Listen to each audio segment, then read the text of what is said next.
Meski memang kami tak pandai, tapi kami berjanji akan tetap mengkritik sesuai isi hati.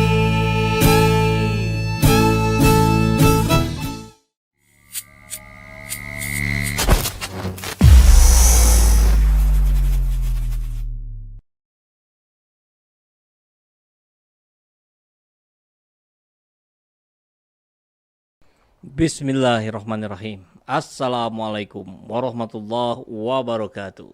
Semangat perubahan, salam kedaulatan rakyat. Sahabat SCTNA semua, hari ini akhir bulan Mei, 31 Mei, besok 1 Juni tanggal merah. Ditutup dengan kabar-kabar yang saya kira begitu amat sangat mengerikan sekali.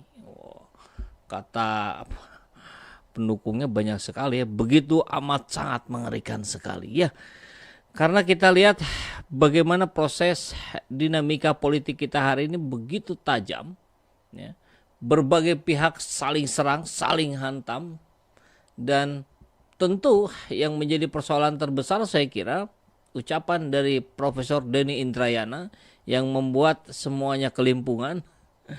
Kalau bahasa siapa itu ya, Ade Armando, bukan Ade Armando, Eko Kuntadi, ini ucapan Denny Indrayana bikin ruwet. Ya, bikin ruwet pihak mereka ketika barangkali sudah bersiasat tapi kemudian belum sampai pada saatnya siasat itu sudah dibongkar gitu. Barangkali begitu ya. Dan kita lihat juga statement hari ini Pak Mahfud MD sedang live nih. Saya barusan lihat sekilas di Tribun News. Dikatakan bahwa kurang lebih judulnya ya, Mahfud MD bilang korupsi yang paling mengerikan, paling bahaya itu justru ada di DPR. Ada Markus maklar kasus sampai untuk membuat undang-undang. Kita lihat juga DPR kemarin mengancam MK ya, tadi videonya sudah saya buat ya. Ini MK kalau tidak mengabulkan keinginan 8 fraksi partai ini bisa kita atur lagi ini wewenangnya, bisa kita atur lagi anggarannya kan. Waduh, ini bagaimana Indonesia? Dan sekilas kita melihat apa yang terjadi di Turki, Erdogan menang lagi, padahal lembaga survei menyebut Erdogan kalah. Kok mirip Pak Anies ya yang waktu di Jakarta kemarin. Dan sekarang pun sama dikecilkan. Dan terkait Anies Baswedan luar biasa. Ini benang merahnya bisa kita runut pada proses pencopetan. Bahasanya Rohar Murmuji katanya ya. Pencopetan Partai Demokrat oleh KSP Muldoko. Jadi kita coba lihat thumbnailnya. Demokrat di ujung tanduk. PK Muldoko sudah diatur siasat menangnya. Nah, jadi ini informasi terbaru dari Denny Indrayana, baru sekitar 1 jam yang lalu dimunculkan di Twitternya, dan kita lihat nanti videonya. Mengerikan kan? Dan konon katanya PK Muldoko itu akan dimenangkan ya, dengan tukar guling kasus salah satu hakim agung yang terkait korupsi kalau tidak salah ya.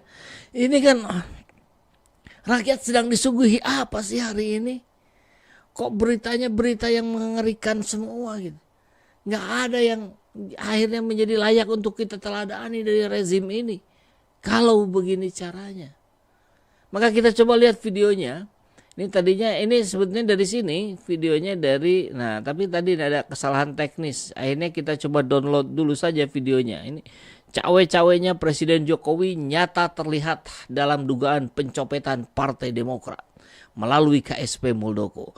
PK Muldoko di MA konon ditukar guling dengan kasus korupsi mafia hukum yang sedang berproses di KPK. Ini melibatkan banyak sekali institusi ini ya. Lalu kenapa pula Presiden Jokowi harusnya dipecat? Jadi dengan situasi ini katanya Presiden Jokowi harus dipecat. Siapa yang mecat? DPR.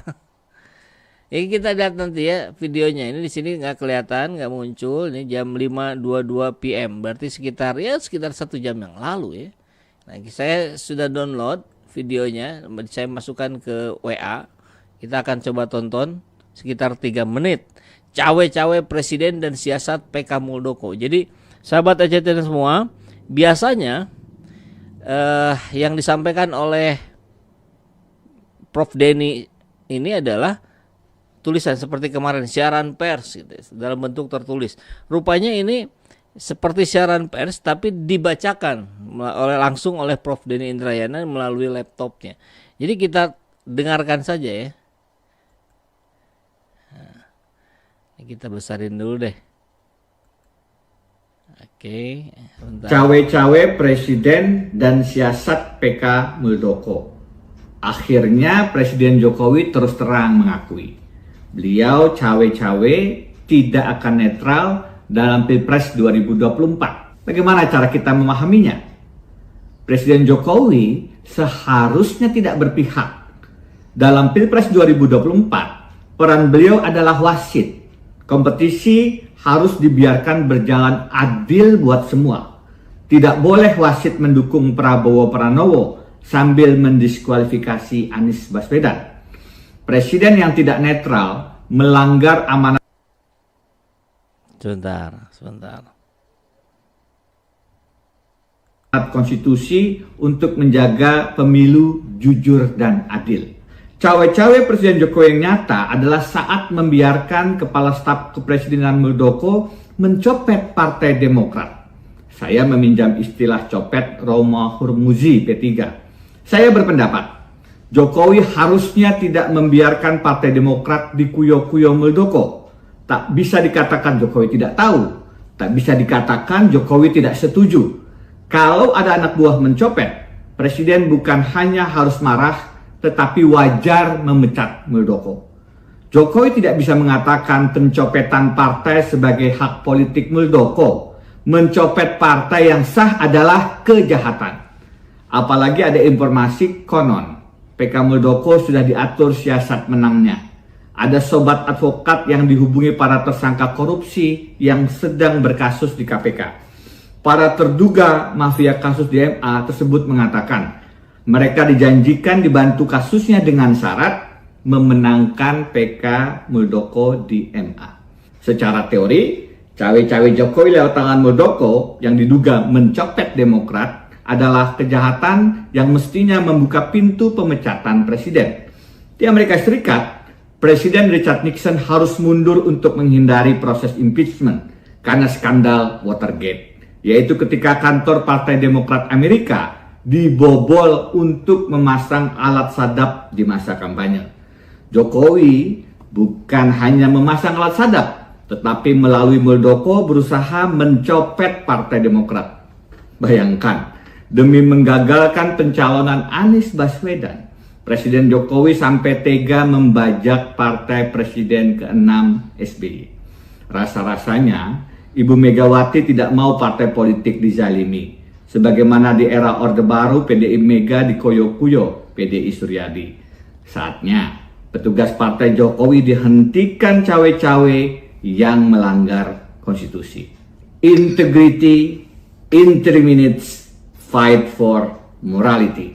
Melbourne, 31 Mei 2023. Ya, luar biasa ya. Ini pernyataan yang saya kira menggemparkan kembali dari Prof Denny Indrayana. Luar biasa, sibuk sekali pasti beliau, dihubungi banyak sekali orang ya. Sampai kita lihat ada podcastnya dengan Uya Kuya ya, kemudian dengan Kompas dan seterusnya. Ini menandakan bahwa memang saya kira rezim sedang panik ya, dengan luar biasanya gegap gempitanya rakyat. Saya yakin rakyatnya mayoritas ya. Karena kita lihat langsung di lapangan, menyematkan perubahan ini pada sosok yang bernama Anies Rashid Baswedan.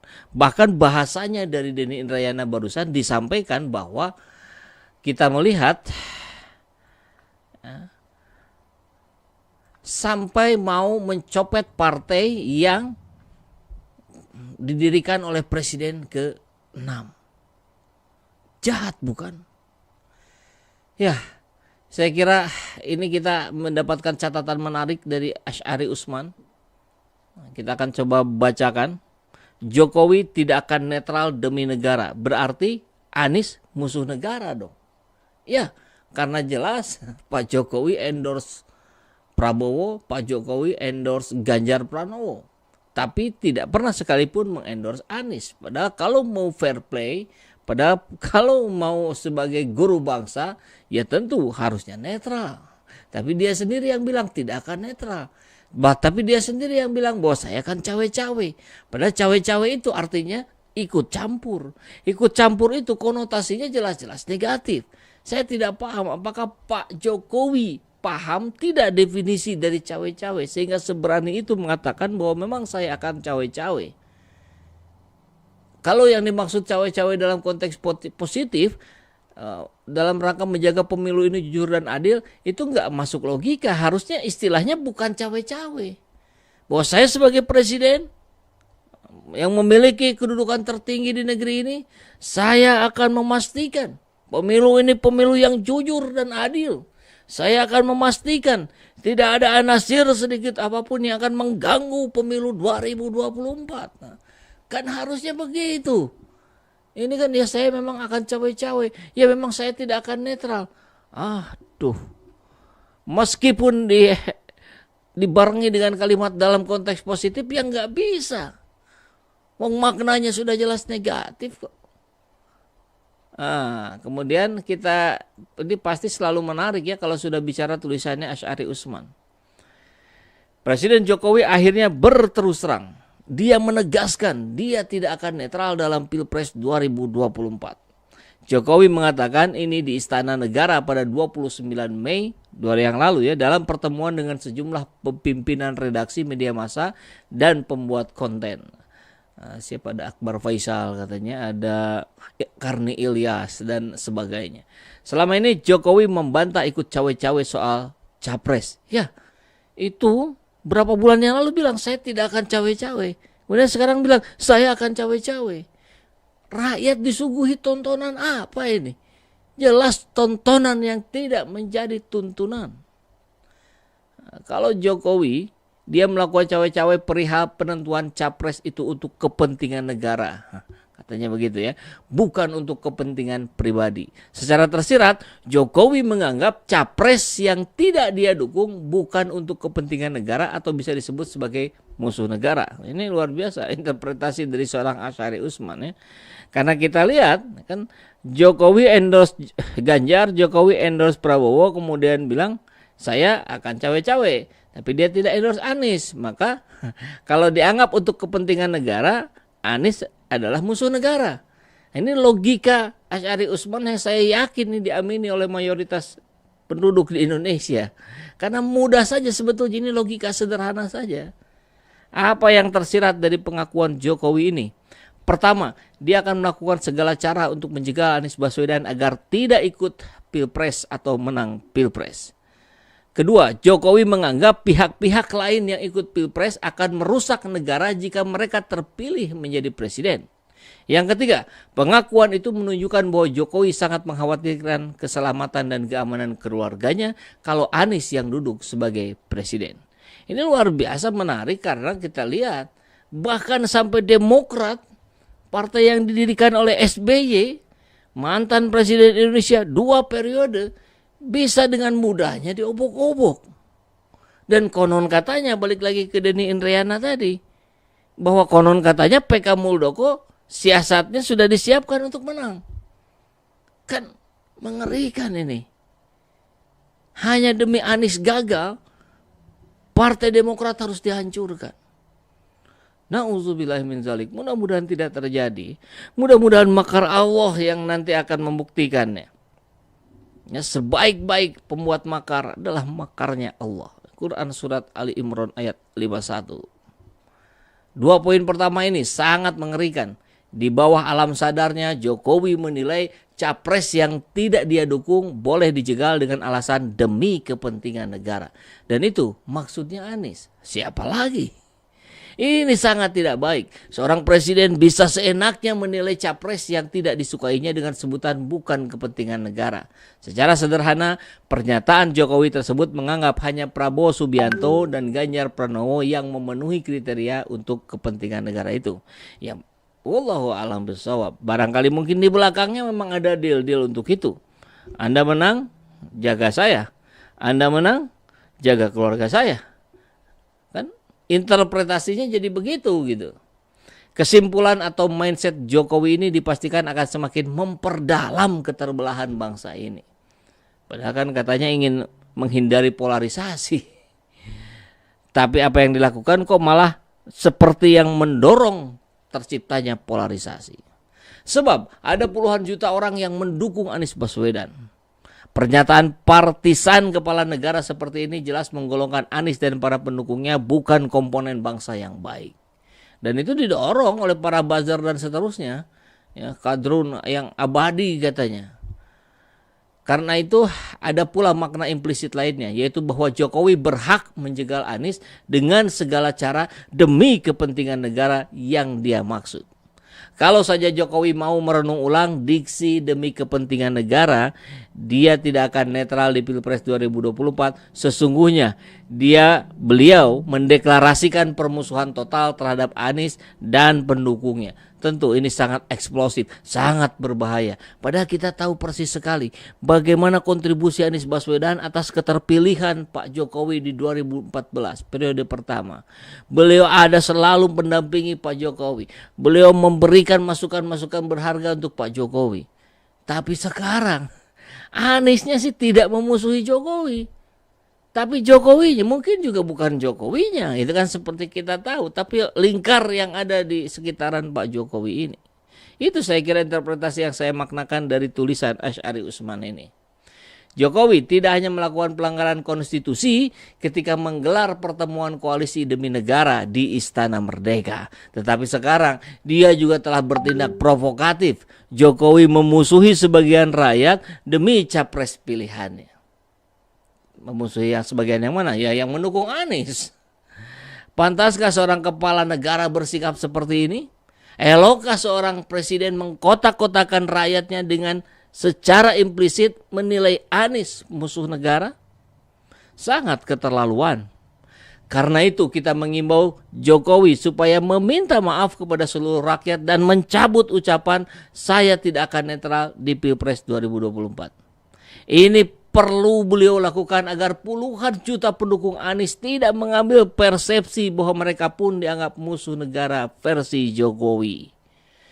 Kepada Pak Jokowi, perlu kita sampaikan bahwa beliau telah melangkah terlalu jauh dalam kesibukan Pilpres. Ya, harusnya sih ngurusin kondisi negara yang sedang kerepotan hari ini ya.